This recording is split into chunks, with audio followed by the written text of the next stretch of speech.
tugas psikologi umum itu gimana sih?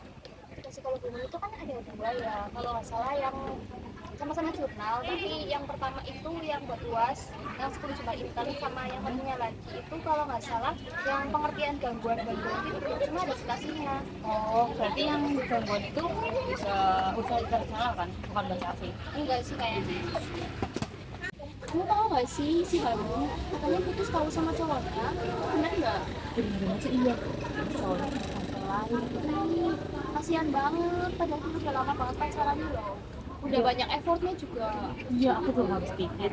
Padahal si Hanum kan cantik, baik, kenapa lagi coba? Ya sih, aku tuh harapnya si Hanung juga cepet move on. Kasihan juga kalau misalnya dia tuh terus-terus berantem sama mantannya, kesehatan mentalnya apa lagi. Iya bener banget. Tapi gimana ya caranya supaya dia tuh bisa berdamai sama istrinya? Nah, pertanyaan yang bagus tuh, nanti kita bisa tanyain ke teman kita yang paham soal psikologi.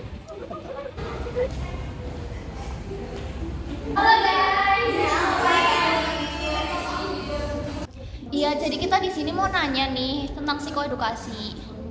Psikoedukasi apa tuh? Jadi menurut yang aku tahu dan yang aku tulis, aku bacain ya. Psikoedukasi adalah intervensi yang sistematik, terstruktur untuk mentransferkan pengetahuan tentang penyakit dan penanganannya, mengintegrasikan aspek emosional dan motivasi untuk memungkinkan pasien mengatasi penyakitnya dan meningkatkan kepatuhan pengobatan dan efektivitasnya.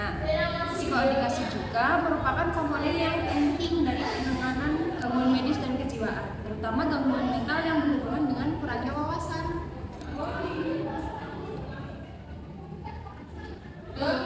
Lumayan ribet juga ya. Kalau intinya psikoedukasi itu adalah cara untuk memberikan informasi dan pelatihan yang diperlukan keluarga atau individu dengan bekerja sama dengan kesehatan. Dan itu juga sebagai bagian dari keseluruhan rencana perawatan klinis untuk kesehatan. Oh, jadi tuh psikoedukasi tuh kayak bisa membantu kita untuk lebih memahami diri kita sendiri atau orang lain gitu ya. Yang mengalami masalah kesehatan fisik atau mental dan gitu ya. Dan juga memberikan strategi untuk mengatasinya. Iya, itu betul.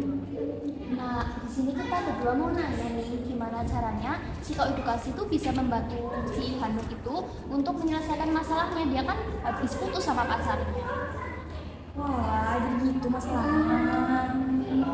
Cuma saya emang sih ya kalau putus cinta tuh, aduh, bikin kita susah move on ya, kayak sama masa lalu nggak Iya, sih? betul. Kayak, habis itu kayak, apalagi kalau masalahnya tentang kekecewaan atau pengkhianatan gitu kan, sakit banget tau nggak? Iya ya, aku juga pernah ngalamin. Rasanya tuh sakit banget. Sampai aku tuh nggak bisa percaya lagi sama cowok-cowok. Nah, kalau di situ kita harus mengeluarkan rasa sedih kita, rasa kecewa kita, atau rasa bahagia kita. Kayak kita tuh nggak usah nutupin apa yang kita rasain loh. Jadi kita harus mengungkapin apa yang sebenarnya. Ya karena kalau kita nggak bisa ngakuin perasaan kita jadi nggak bisa ngolah dengan baik gitu. Nah nanti malah jadi numpuk emosi negatif dan jadi itu berdampak buruk di sana. Terus setelah kita tahu perasaan kita, kita harus mencari cara untuk mengekspresikannya, baik dengan menulis, berbicara, atau melakukan hal-hal yang kita yang membuat kita lega. Iya benar. Misalnya kita bisa cerita ke teman, ke keluarga, atau ke orang yang bisa kita percaya, atau bisa menulis diary, puisi, atau lagu. Yang penting kita tuh memendam perasaan kita sendiri loh. Selain itu juga ini nggak sih kita harus cari informasi yang bisa bantu kita buat tahu apa yang lagi kita alamin gitu. Misalnya kita bisa nyari tahu apa penyebabnya dari putus cinta, apa yang bisa kita pelajari dari pengalaman itu, dan apa yang bisa kita lakuin buat menghindari hal yang terjadi di masa depan. Iya betul. Kita bisa nyari informasi dari sumber yang terpercaya, kayak artikel, buku, video, atau podcast tentang pasangan gitu loh. Kayak kita juga bisa konsul gitu ke psikolog atau konselor yang emang cocok.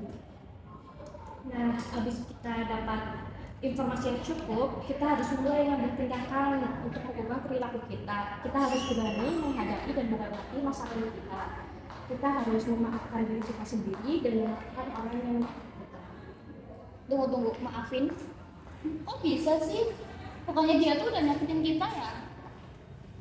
Iya, aku juga pengen gimana caranya memaafkan orang yang menyakiti kita. Iya, memaafkan itu ya. Bukan berarti kita melupakan atau menyetujui apa yang dia lakuin. Memaafkan itu berarti kita melepaskan rasa sakit, marah, atau dendam yang kita rasakan dan menerima bahwa apa yang terjadi sudah terjadi dan tidak bisa diubah lagi. Nah, memaafkan juga bukan bentuk kita bisa bersama lagi atau berteman lagi sama dia loh. Jadi kayak kita tuh memberi kesempatan untuk diri kita sendiri dan dia untuk berubah. Memaafkan juga bukan hal yang mudah dan gak bisa dilakukan dalam sekejap. Memaafkan itu butuh proses dan kita harus bersabar dan konsisten dalam melakukannya. Nah, terus gimana dong caranya kita bisa maafin? Ada beberapa langkah yang bisa kita terapkan, kayak mengakui dan mengungkapkan perasaan kita, memahami sudut pandang orang yang menyakiti kita, menyadari apa itu manfaatnya memaafkan seseorang, terus membuat keputusan yang adil untuk memaafkan seseorang, sama membangun hubungan yang erat.